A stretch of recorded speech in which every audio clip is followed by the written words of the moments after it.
दुर्योधन! मैं जानता हूं तुम यही छिपे हो।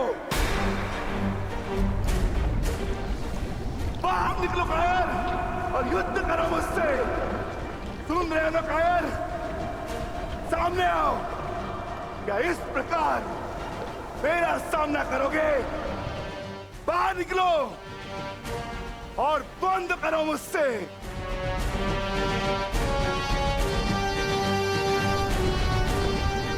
आज तुम्हारे मामा श्री तुम्हारा साथ छोड़कर चले गए और शीघ्र ही मैं तुम्हें उनके पास भेज दूंगा।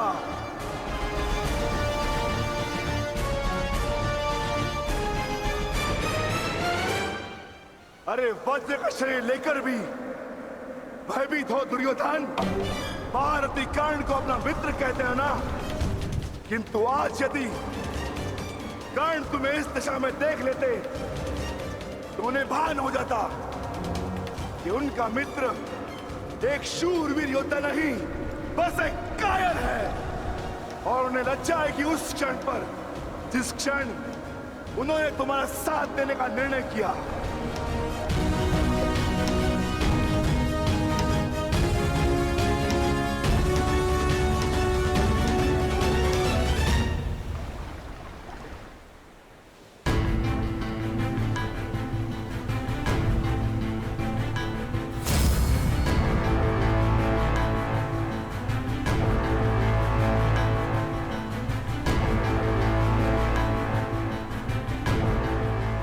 विकोदर,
तुम तो अपने मामा से भी बड़े कायर निकले दुर्योधन।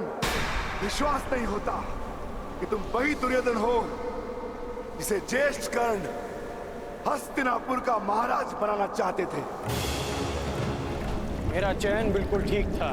दुर्योधन तुमसे बेहतर राजा होगा।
दुर्योधन आओ,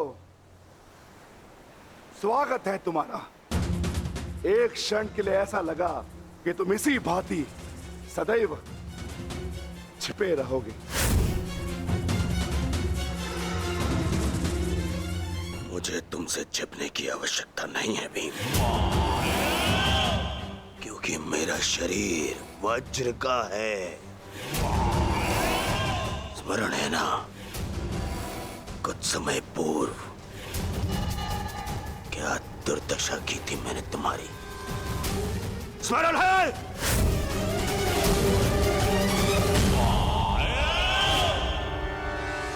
दुर्योधन सत्य कह रहे हैं विकोदर। दुर्योधन छिप नहीं रहे थे, वो तो जल साधना में लीन थे। ये तैयारी तो युद्ध से पहले की थी दुर्योधन, है ना?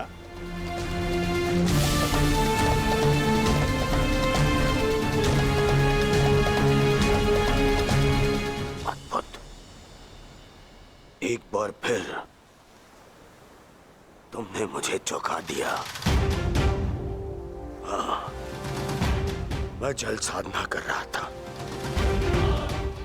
जो मेरे गुरु बलराम ने मुझे सिखाया है।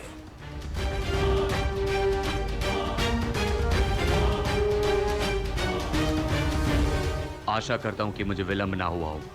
जो चाहे साधना कर लो दुर्योधन, परंतु आज तुम्हें मुझसे कोई नहीं बचा सकता। बड़े निश्चित हो मेरी मृत्यु को लेकर।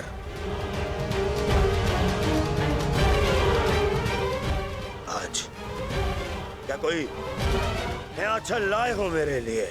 हाँ? कोई छल नहीं होगा, युद्ध करो। उन्हें सोचा नहीं कि कैसे पांडव एक एक करके तुमसे युद्ध कर रहे थे। यही उस वासुदेव कृष्ण की नीति है कि तुम्हें थकाकर तुम्हें निशस्त्र कर दे। ठीक है, युद्ध होगा, परंतु एक बार में एक ही से होगा, और उससे होगा जिससे मैं चाहूंगा।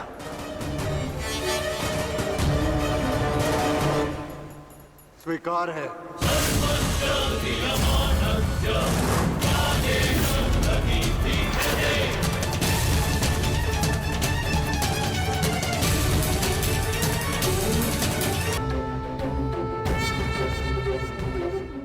किंतु दुर्योधन, प्रश्न ये उठता है कि तुम युद्ध किससे करोगे?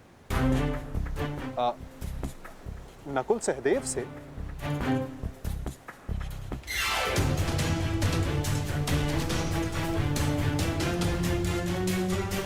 हाँ, उचित है। नकुल तुमसे दुर्बल है, तो उसको परास्त करना तुम्हारे लिए सरल होगा। और सहदेव ने तो तुम्हारे मामा श्री का वध करके अपनी प्रतिज्ञा पूर्ण की है ना? किंतु ये चुनाव करने से पूर्व एक बात सदा स्मरण रखना दुर्योधन, कि नकुल सहदेव का एक प्रहार तुम्हारे 100 प्रहारों से अधिक स्मरणीय होगा, और नकुल सहदेव को तुमसे कहीं अधिक सम्मान मिलेगा। हाँ, कदाचित इस द्वंद्व में, इस महाभारत में तुम भले ही विजयी हो जाओ, किंतु सदा के लिए तुम अपना मान सम्मान और यश खो बैठोगे दुर्योधन।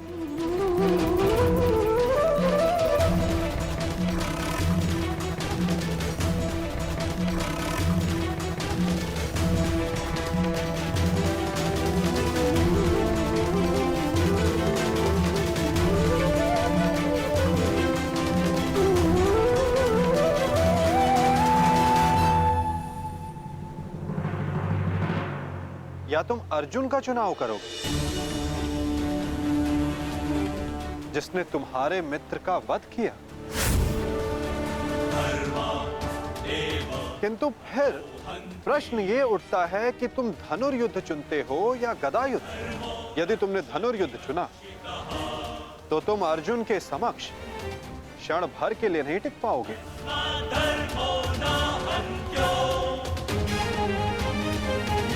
और यदि तुमने गदा युद्ध चुना तो समस्त संसार तुम्हें इस अन्यायपूर्ण चुनाव के लिए सदा धिक्कारता रहेगा।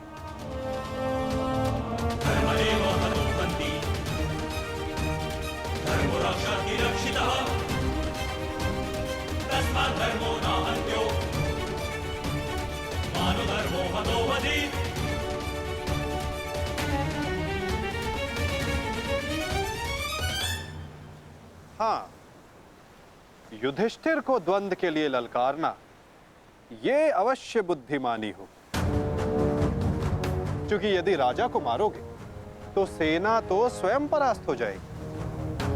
किंतु ये बात स्मरण रखना दुर्योधन, यदि तुमने ऐसा किया तो समस्त संसार तुम्हें उस कायर की भांति स्मरण करेगा जिसने स्वयं से निर्बल को परास्त करने का विकल्प चुना।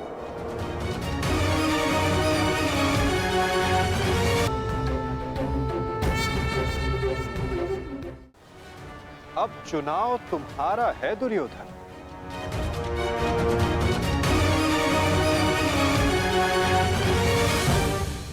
नहीं चलिए, ये फिर तुम्हारा कोई छल है। मेरा चुनाव केवल वो होगा जिसकी मृत्यु मेरे 99 भाइयों के लिए श्रद्धांजलि होगी। परिणाम चाहे जो भी हो, दुर्योधन केवल एक महान योद्धा के रूप में जाना और पहचाना जाएगा।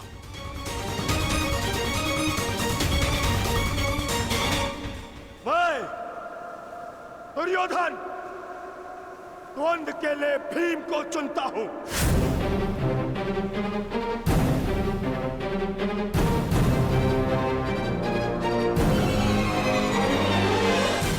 और इसे मारने के पश्चात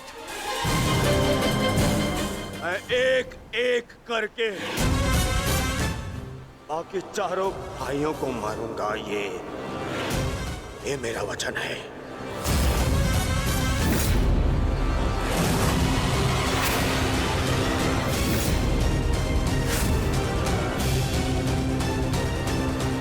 तो प्रतीक्षा किस बात की है दुर्योधन?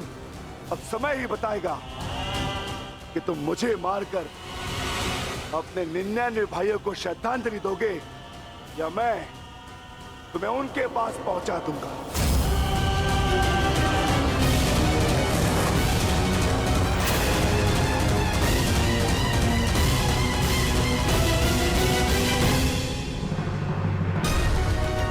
हर हर महादेव।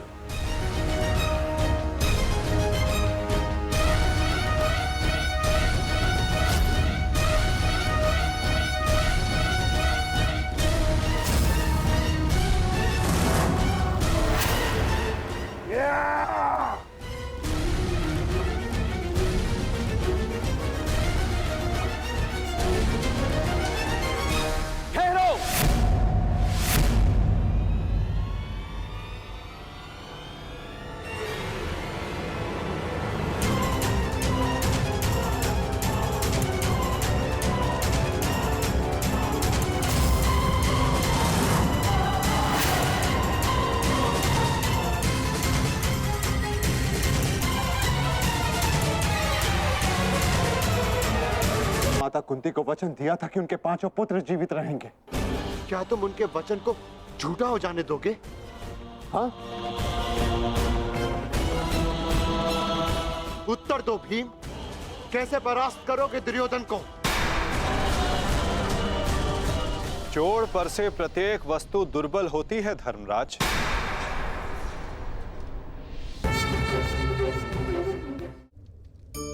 हमारे जीवन में समय का बड़ा महत्व है ना? भोर होने पर जब पक्षी चहचहाते तब से लेकर संध्या होने तक और फिर से भोर होने तक हम सब क्या करते हैं? समय का अनुसरण ही तो करते हैं। कोई ये अनुसरण सूर्य घड़ी को देखकर करता है, कोई चंद्र घड़ी को देखकर करता है, तो कोई सूर्योदय के स्थान से लेकर सूर्यास्त के स्थान को देखकर करता है। परंतु इस चक्र को देखकर क्या हम उससे कुछ समझ पाते हैं? नहीं। जो ये देख सकता है वो जानता है कि समय किसी भी पल नहीं रुकता, वो एक क्षण के लिए नहीं ठहरता, वो निरंतर आगे बढ़ता रहता है। इसी कारण किसी भी घटना का प्रभाव समय पर नहीं पड़ता। जिस दिन आप रुकना छोड़ देंगे और निरंतर आगे बढ़ना सीख जाएंगे तो आपका जीवन, सफलता और भाग्य आपकी मुट्ठी में होगा।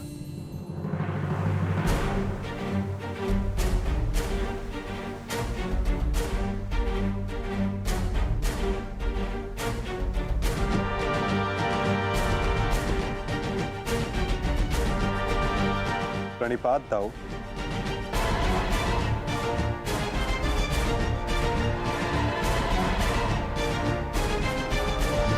प्रणिपात गुरुदेव।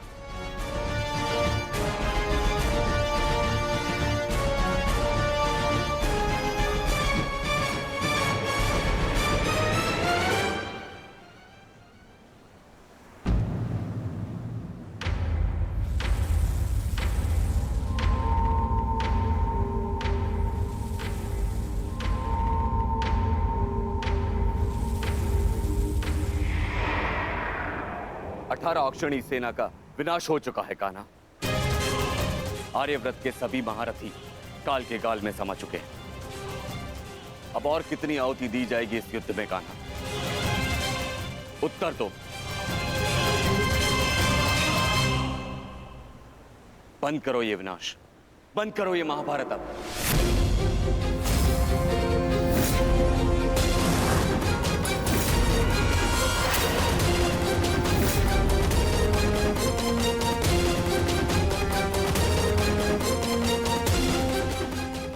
नहीं गुरुदेव,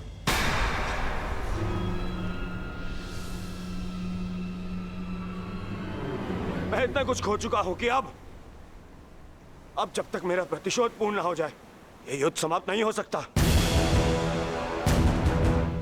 और ना ही मैं अपनी प्रतिज्ञा पूर्ण होने से पूर्व इस युद्ध को समाप्त होने दूंगा।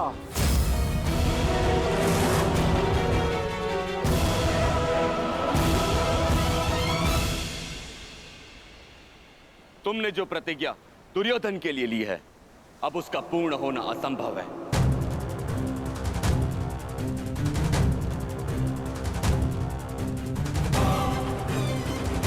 क्योंकि गदा युद्ध में कमर से नीचे प्रहार करना नियम के विरुद्ध है। और तुमने प्रतिज्ञा ली है दुर्योधन की जंगा तोड़ने की।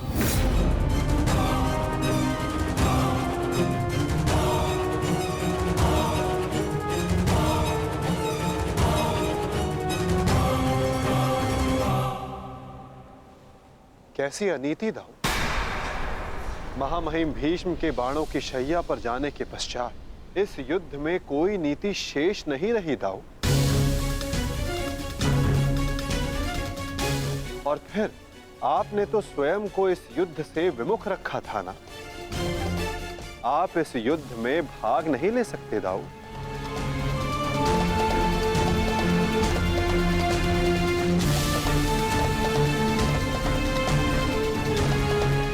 ये युद्ध धर्म स्थापना के लिए है दाऊ। मैं यही तो देखने आया हूं कान्हा कि इस धर्म स्थापना की युद्ध में कोई अधर्म ना हो।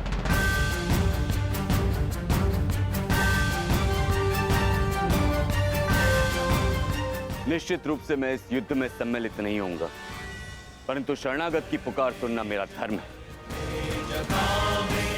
मैं नहीं चाहता कि कल को संसार ये कहे कि यदुवंश के कान्हा के होते हुए अधर्म हुआ।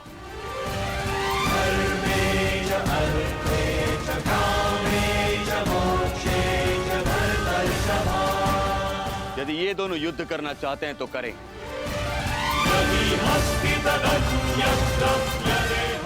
इस युद्ध का निर्णायक मैं बनूंगा।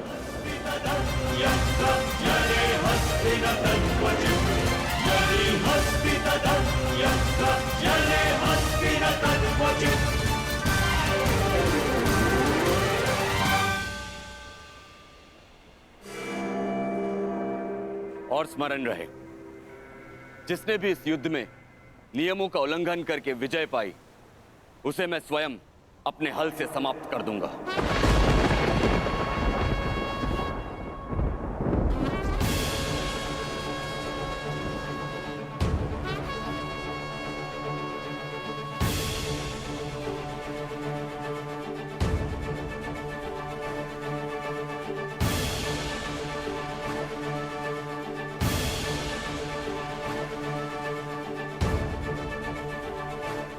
नियम वही होंगे जो गदा युद्ध में लागू होते हैं।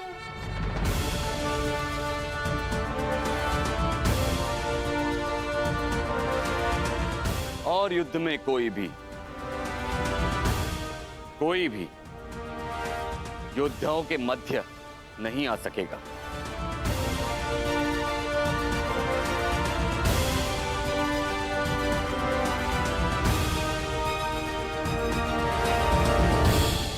इस द्वंद्व का विजेता इस युद्ध का विजेता माना जाएगा।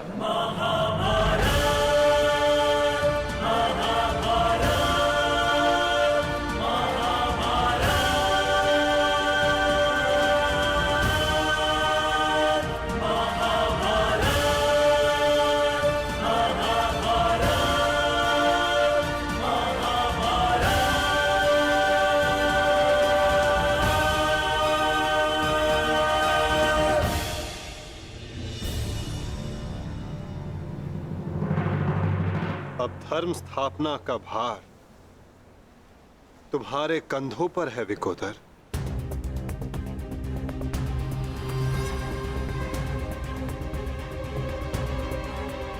यदि मेरे कंधों पर कोई भार है तो केवल मेरी प्रतिज्ञा का, जिसे मैं अवश्य पूर्ण करूंगा।